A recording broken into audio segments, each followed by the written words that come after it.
Chapter 1. The Feud. I will not fight, said Samson. but nobody should insult me. If we see any Montagues, they had better be quiet. Or what? Asked Gregory. I'll kill them all. All? Gregory stopped walking and looked at his friend. Every one of them. Said Samson. If they are Montagues, then I'll fight them if they say something to me. They began to walk on toward the square. What if one of the Montagues' dogs barks at you?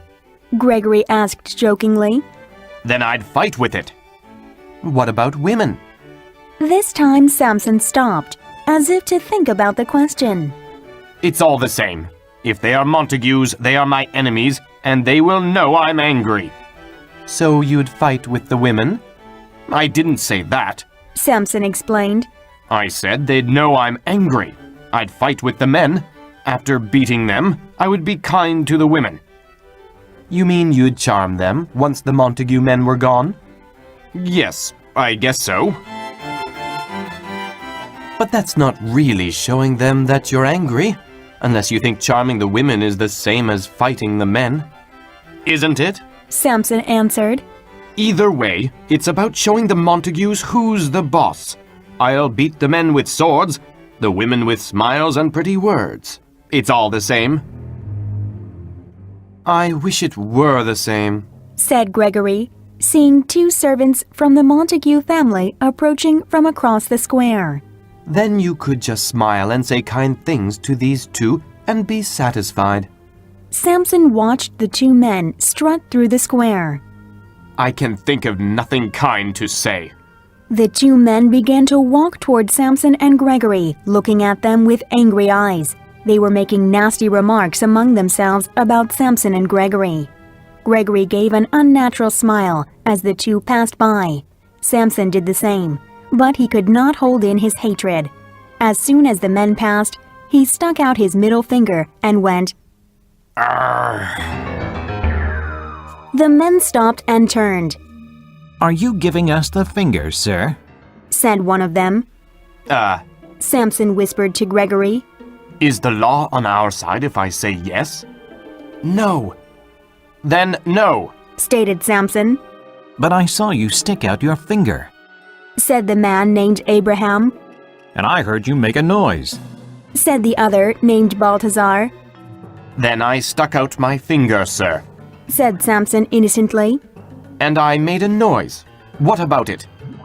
That's just like a man from the Capulet family, isn't it?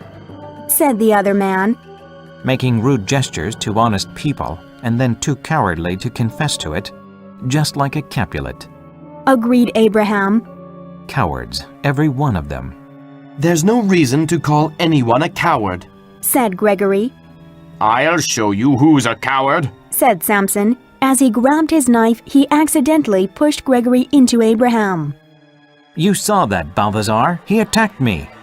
Shouted Abraham. It was too late to keep the peace. All four men wrestled in the street. A crowd gathered and began shouting and cheering. Benvolio, old Montague's nephew, heard the fighting. He didn't really like the feud between his family and the Capulets. He knew that all this hatred would only result in death and death in more hatred. But he knew the only way to stop the fighting was to jump between the angry men. Therefore, he drew his sword and ran toward the four men fighting in the square. Peace! Put your weapons away! Benvolio shouted as he pulled the men off each other. A tall man walked forward. He pulled out his sword and touched the point. It was Tybalt, Capulet's nephew, an arrogant man of 30. He was very arrogant, but he was also the best swordsman in Verona. Tybalt, Said Benvolio. put your sword away. I'm trying to keep the peace. Please help me. Peace? You stand there with your sword in your hand, talking of peace? Tybalt spoke with a twisted smile. Benvolio barely had time to defend himself before Tybalt lunged at him. The crowd cheered again. Kill the Montagues! Yelled some. Kill the Capulets! Others yelled, Kill them all! yelled Moore. Here the Capulets? Murmured an old man who was walking out of a nearby church. It was Capulet, holding on to his young wife's arm. Give me my sword. Sword? His wife scolded. You need a cane, not a sword. I know it's Capulet. Another old man hobbled across the square. It was Montague. Lead me over to him, he said. How can you fight? You can barely walk, said Lady Montague. Then the crowd went silent as some horses neared. Aeschylus, the Prince of Verona, and his soldiers rode toward them. He circled Tybalt and Benvolio. The onlookers hurried off. Rebels! Roared the prince. Throw your weapons to the ground! Tybalt and Benvolio did as the prince commanded. Now, Aeschylus said, where are the people responsible? I'm talking about the two older men, Capulet and Montague. He searched the streets and found the two old men. You, Capulet, and you, Montague, stand in front of me. The two old men came forward. You are leaders in this city and are supposed to be moral. But instead of teaching the people how to be noble, you force them to participate in your pointless feud. Well, I've been patient for too long. He drew his sword. If your feud ever disturbs the streets again, you both will pay for it with your lives. Do you understand? They both nodded. When Montague's people returned to their palace, Lady Montague spoke to Benvolio. My Romeo wasn't in this fight, was he? No. Said Benvolio. If Romeo wasn't with you, then where is he? The last time I saw him, madam, was this morning. He was lying on the garden wall, and he looked so sad. Oh, my poor Romeo. Lady Montague clasped her hands. Do you know why? No, madam. I went over to him, but he ran away. I also have seen him in the garden looking sad. I've asked him why, but he said nothing to me. Lady Montague smiled sadly. As they reached the palace, a young man stepped out of the rose bushes. There's Romeo now, madam, said Benvolio. Should I talk to him again? Please, said Lady Montague. She patted Benvolio's wrist and left with her husband. Good morning, cousin, said Benvolio. Is it still morning? Said Romeo, tossing a stone into the fountain. It is only 9 o'clock. Sad hours pass slowly. Romeo threw another stone. Why do the hours seem so long? I don't have anything to make them short. You mean love, said Benvolio happily. I thought you might be in love. Romeo threw more stones into the fountain. Out! Benvolio wasn't sure what he meant. Was he telling him to go? I don't understand, Romeo. Out! He repeated. I'm not in love, but out of love. The one I love does not love me. Therefore, I'm out of love. Benvolio slightly chuckled at what he thought was a joke, but Romeo had not been joking. Don't laugh at me. He stared at Benvolio. No, no. Benvolio said. It's just that... Romeo raised his hand. Forgive me, he said. I haven't slept in a day because I've been thinking so much. Then he noticed the blood on Benvolio's face. I didn't even notice that you have been injured. It's nothing, said Benvolio. just the usual fight with the Capulets. I should have been with you. Maybe I couldn't help, but perhaps one of the Capulets would have stabbed me and put me out of my misery. You aren't serious. But something in Romeo's eyes said he was. I hate to see you like this. Hate? Romeo yelled, grabbing Benvolio. Hate to see me in love? Then you hate me. He shook his cousin. Maybe you would rather see me in hate. Is that it? Montagues love to hate, fight, and kill. But whether we love to hate or love to love doesn't matter. It's all the same passion, and it will kill us all the same. Benvolio didn't like what Romeo had said. After all, he had risked his life to stop a fight earlier. But he knew that Romeo was right, and that the problem with the family was because of excessive passion. He also knew that Romeo possessed that same passion. He wanted to help his cousin. Can you tell me who it is that you love? A woman. He mumbled. Yes.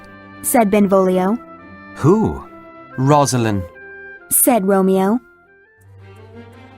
Rosalind? Benvolio brightened. Things may be all right. I know she will be at a party in the Capulet's house tonight. In the Capulet's house? My father's enemy? I cannot enter the Capulet's house. I will surely be killed.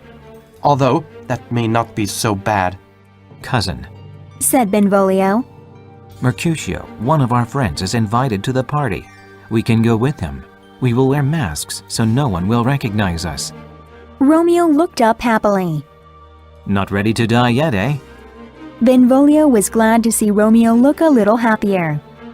But I warn you, there will be so many pretty girls there that you will forget about Rosalind.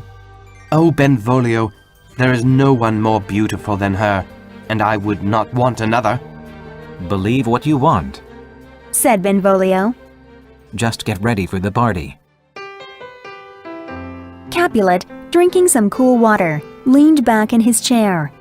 I'm glad that Montague has to follow the same rules as me. Both of us will die if either of us breaks the peace. He laughed. Break the peace? That's funny. Why? Asked Capulet's kinsman Paris. Because the two of us are too old to break the peace. Old men like us should be able to stay out of a fight. That's true, sir. But what about your young kinsmen? They don't always think clearly when they are angry. Yes, Said Capulet. the young think with their hearts and not their heads. But they will listen to their elders. Let's hope so. Said Paris. You both are such gentlemen. I can't believe this quarrel has continued for so long. Truly, and I think I've even forgotten how it started. Capulet laughed again. Paris laughed with him, but he wanted to change the subject. Have you thought about my request? Your request? I had almost forgotten. Said Capulet. Are you opposed to the marriage? Asked Paris. No, Answered Capulet. though I'm not really for it either. You are a fine young man, but Juliet is so young. Give her 2 more years. Many ladies younger than her are already mothers. Paris gently objected. Because they married too soon. Snapped Capulet. But he knew that Paris was right. His wife was Juliet's age when they married, but Capulet wasn't ready to see his only daughter get married. However, there was no reason why she shouldn't get married. After all, she couldn't stay his little girl forever. I think I have upset you, Said Paris. You are her father, and you know what is best for her. Wait, Said Capulet. Paris stopped. I will agree to the marriage, Said Capulet. but the final decision is hers. Come to the party tonight. If she agrees to marry you, then you will have my blessing. Thank you, I will. Cried Paris as he walked out of the room. Alone, Capulet looked out the window. He imagined Juliet falling in love, just as he had done. Then he went to sleep.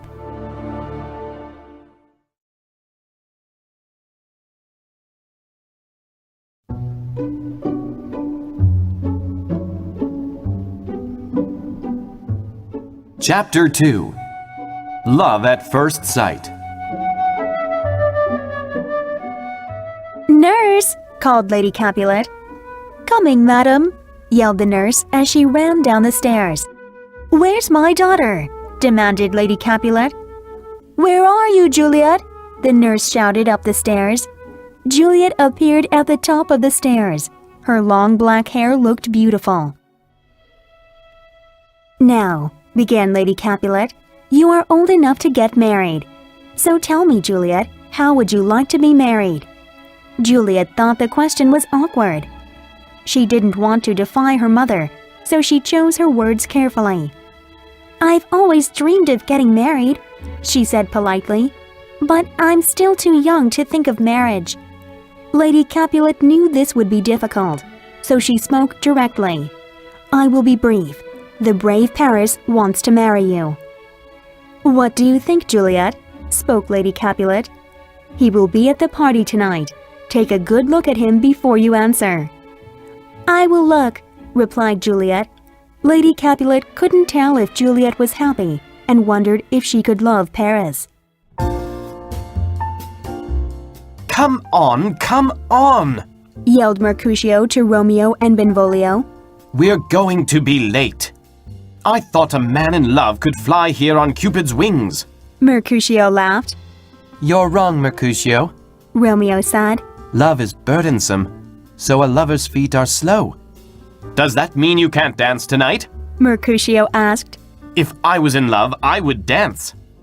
Well, we don't have time to talk. We are already late. I am sure we've missed dinner and will miss the dance if we don't hurry, said Benvolio. It's okay if we are late, said Romeo. I fear tonight will be a disaster. Okay, said Mercutio. we'd better hurry then. I don't want to keep a man in love from his disaster. They hurried down the street and arrived at a gate. Just beyond was a large hall, and they could hear the sounds of music and laughter. Let's put on our disguises, said Mercutio. otherwise the doorman will not let us enter since we are Montagues.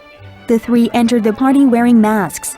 Mercutio and Benvolio joined the dance, while Romeo walked among the crowd of people. He was hoping to see his beloved Rosalind. But Romeo saw someone else. She seemed like a picture. She moved effortlessly, as if she was floating on air. She was so beautiful. She was like an angel. She is so beautiful that she makes the stars shine bright. Romeo mumbled to himself. He walked as if in a trance. Was I really in love before now? He asked himself. No, He answered aloud. no, I have never really seen beauty before tonight.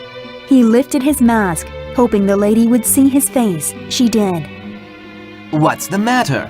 Asked Paris as Juliet stopped dancing. Nothing, she answered. Something is in my eye. They continued dancing, but Juliet couldn't stop looking at the person she had just seen. Neither could her cousin. A Montague! Tybalt said angrily. He comes to our party masked to make fun of us. What's the matter? Asked Capulet as he walked over to Tybalt. Uncle, Said Tybalt, pointing to Romeo. he is a Montague. Capulet looked. It's young Romeo. Romeo! Shouted Tybalt. Calm down, nephew. Said Capulet. Leave him alone. He appears to be a gentleman. Be patient and don't think about him. Too late. Replied Tybalt. Capulet didn't like that Tybalt was being rude, but he tried to reason with him. It's what I want. He said. Please respect my wishes and be happy. Sad people don't belong at parties. Sad people belong at parties when an enemy is a guest. I cannot tolerate him. You will tolerate him. Capulet scolded. Tybalt turned his back on his uncle. How can you turn your back on me? Shouted Capulet, grabbing Tybalt and spinning him around. I'm the master here, and I said to leave him alone. It's terrible. Muttered Tybalt. It is, but you're being childish. Said Capulet. Childish? I'm 30 years old. Answered Tybalt. Will you be a man if you cause trouble with my guests? Their voices became loud. The musicians stopped playing and the guests stopped dancing. Excuse me, my lady. Said Paris to Juliet. If I'm to be your husband, what your family does affects me. I had better see what the problem is. Of course, answered Juliet, but she didn't even hear what he said. It was good that he was leaving, though. Capulet noticed that they were being too loud. There's nothing to be concerned about. Please continue dancing and having fun, He declared. Then he pinched Tybalt's cheek and told him to go and dance. Tybalt pretended that it was nothing. He bowed to his uncle and walked away bitterly. On the dance floor, Juliet heard a whisper in her ear. The dancing is starting, It said. but follow me. Where to? She turned and saw Romeo. Even with a mask on, He was the most handsome man she had ever seen. She followed him to a private spot. Romeo removed his mask and took Juliet's hand. Your hands are gentle. He said, You are like an angel, and I would like to give you a tender kiss. Juliet felt excited as the blood rushed to her head, but she kept calm. Angels have wings and often fly away, she said. Then she gently laced her fingers through his and held his hand tightly. Romeo shivered. The sensation of her touch was amazing. He wanted to kiss her more than ever, but she hadn't given him permission. Don't angels have lips? He said as he stroked her hand. Yes, she said. She knew Romeo wanted to kiss her, and she wanted him to, but she didn't want to be too bold. Juliet knew it wasn't proper for a young lady to tell a stranger to kiss her. But his touch was so gentle, so strong, and so warm that she could almost imagine what his lips would feel like. How could she get him to kiss her? Romeo was waiting for an answer. Juliet turned her eyes away because she was afraid he would know how she felt. I guess your lips don't desire a kiss, he said as he began to release her hand. But Juliet wouldn't let go. She moved Romeo's hand to her heart. Romeo felt Juliet's heart pounding. She looked so amazing that he felt like he would melt away if their lips touched. Yet Romeo couldn't believe what he did next. He kissed her. "Madam!" yelled the nurse, pushing her way toward them. "Madam, your father and Paris are looking for you." Juliet stepped away, still staring at Romeo. Romeo put his mask back on. Who is her father? The nurse recognized Romeo. "This is Juliet, and her father is the owner of this house," She is a Capulet? said Romeo. "As you are A bachelor. interrupted Benvolio. Come. He whispered. We've been discovered. We have to leave before there is trouble. There is already trouble. Said Romeo. Who is that gentleman? Asked Juliet. The most handsome man I've ever seen, answered the nurse. Is he married? Asked Juliet. No, but he might as well be. Juliet stared at the nurse. What do you mean? His name is Romeo Montague, the only son of your great enemy. Of course, he would have to be a Montague, said Juliet. She didn't explain, but thought deeply of Romeo. She knew right then that her whole world had just changed. She could no longer live in her old world, the one without Romeo. That Romeo was her enemy only made her feelings stronger. She knew at that moment that the world and not her love would have to change. It was simple. So, she said, my only love has come from my only hate. What's this? Love? Whispered the nurse. My baby girl is in love? Juliet! Came a call in the distance. It was Paris or her father. Juliet didn't care. Tell them I've gone to bed,